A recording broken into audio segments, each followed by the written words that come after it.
दोस्तों, भरत श्याम पंडा vlog channel पर आपका एक बार पुनः अभिनंदन है, वंदन है, नमन है।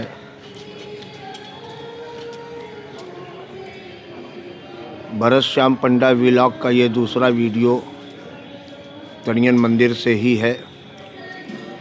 पहले वीडियो में मैंने आपको तड़ियन मंदिर के बारे में जानकारी दिया था, लेकिन पूरी जानकारी नहीं दे पाए थे क्योंकि थोड़ा जल्दी में कुछ बातें मिस हो गई।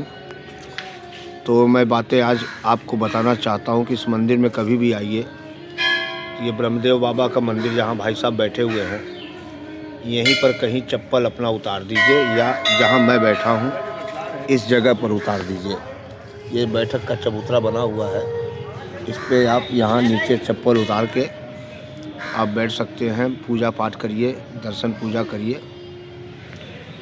और भजन गाने का कभी आपका इच्छा हो जाए तो सामने जो मैंने दरबार दिखाया था, ये इस दरबार के हाल में भक्त लोग आते हैं। 11 बजे से 12 बजे तक डेली भजन होता है। ढोलक हारमोनियम रखा रहता है। और मैंने आपको एक बात बताया था कि तड़ियन मंदिर के हनुमान जी की मूर्ति की स्थापना तड़ियन नाला नाम से, जहाँ पर आजकल मिनी स्टेडियम बना हुआ है, वहाँ गाय चरती थी। तो उन गाय के गोबर से और वहाँ की शुद्ध मिट्टी से आदरणीय परम श्रद्धेय बालक बाबा जी ने मूर्ति की स्थापना किए थे और वो पूजा करते थे। तो हनुमान जी की विशेष कृपा उनके ऊपर थी। हो ही सिद्ध साखी गौरी सा, उनको बड़ी कृपा मिल गई थी हनुमान जी महाराज की। और इसी कारण से उन्होंने इस जंगल में मंगल किया।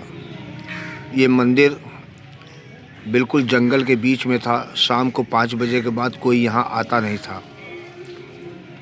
मेरा संबंध इस मंदिर से करीब 35 साल से है। मैं जब शुरू में यहाँ आया था, नया था, तो राजाजीपुरम डेवलप हो रहा था। ठीक से सड़कें नहीं थी, धूल माटी था। तब मैं यहाँ आया था। तो एक यहाँ मेरे आने पे जो महंत जी थे, उनके द्वारा कुछ बातें मुझे बताई गई थी। और वो बातें यही बताई गई थी कि ये मंदिर जंगल में था। जमींदार की तरफ से मंदिर का पूजा पाठ होता था, धूप बत्ती होती थी। पारा के जमींदार थे। और यहाँ एक बड़ा दिव्य कुआं, जो मैंने आपको पिछले वीडियो में दिखाया था, वो कुआं का जल बड़ा हल्का था। आदमी अगर गिलास की प्यास है तो वो 4-6 लोटा पी जाता था, तब उसको लगता था कि 1 गिलास पानी पिया है, इतना हल्का पानी। और उनके बाद में आदरणीय छोटे दास जी महाराज आए। तो छोटे दास महाराज से भी हमको बड़ा ज्ञान मिला, क्योंकि वो हमसे उम्र में बहुत बड़े थे।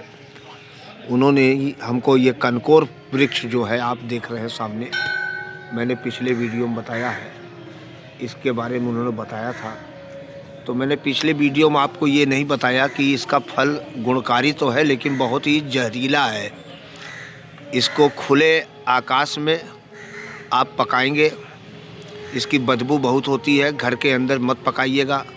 जिस बर्तन में पकाइएगा उस बर्तन को अच्छी तरह से 4-5 बार साबुन से साफ़ करिएगा, निरमा से साफ़ करिएगा। उसके बाद गर्म पानी में भी उसको उबाल दीजिएगा और अपने हाथ को भी स्वच्छ कर लीजिएगा।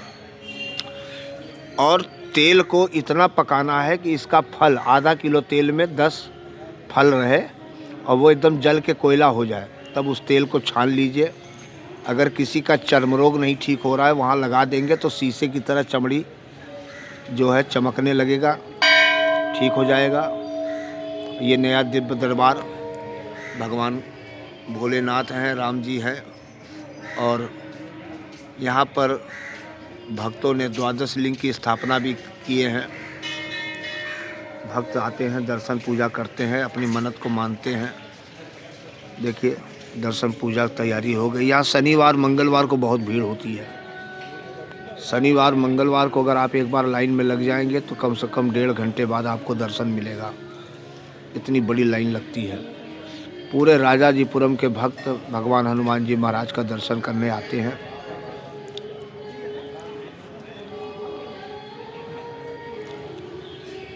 बालकदास बाबा का स्थापित किया हुआ ये मंदिर बहुत ही कल्याणकारी है।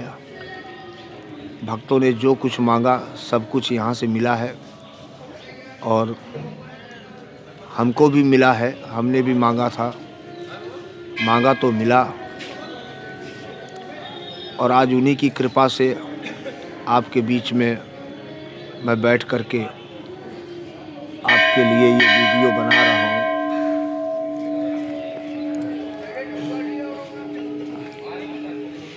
यहाँ आम का भी वृक्ष है सुंदर, और यहाँ पर नारियल का भी एक पेड़ है। यहाँ कटहल का पेड़ है और तमाम वृक्ष लगे हुए हैं। बरगद महाराज हैं और अंदर वाटिका में आप जाएंगे तो केला भी हैं।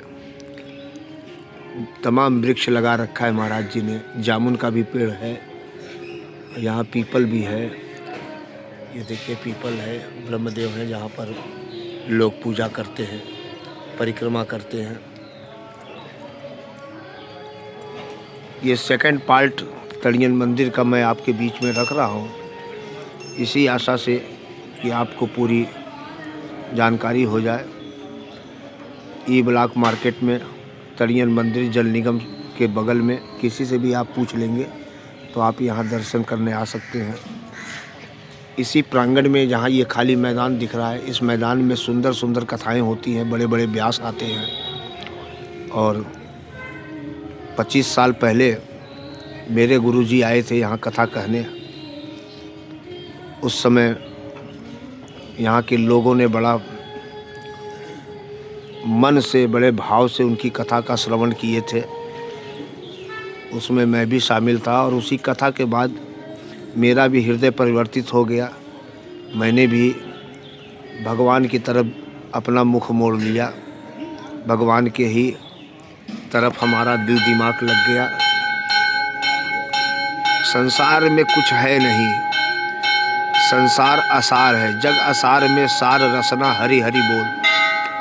प्रभु के शरण में रहिए, प्रभु के शरण में खाइए, प्रभु के शरण में ही पीजिए। प्रभु के शरण में ही जो कुछ करिए सब प्रभु का है, कुछ अपना नहीं है। एक दिन सब यहीं छोड़ करके प्रभु के ही शरण में जाना है, क्योंकि आना भी वहीं से हुआ है। ये तो एक परीक्षा है संसार रूपी ड्रामा में एक्टिंग करने का। कौन कितना बढ़िया एक्टिंग कर लेता है, कौन कितना बढ़िया अदाकार है, अदाकारा है, उसी का भगवान उसी हिसाब से वरीयता में रखते हैं। तो जैसा कि आपके सामने ये मंदिर सुंदर, हर तरफ से सुंदरता ही सुंदरता है। यहाँ से जाने का मन नहीं करता है। लगातार भक्त आते रहते हैं, दर्शन पूजा करते रहते हैं। घंटे की आवाज़ आपको बराबर सुनाई पड़ेगी।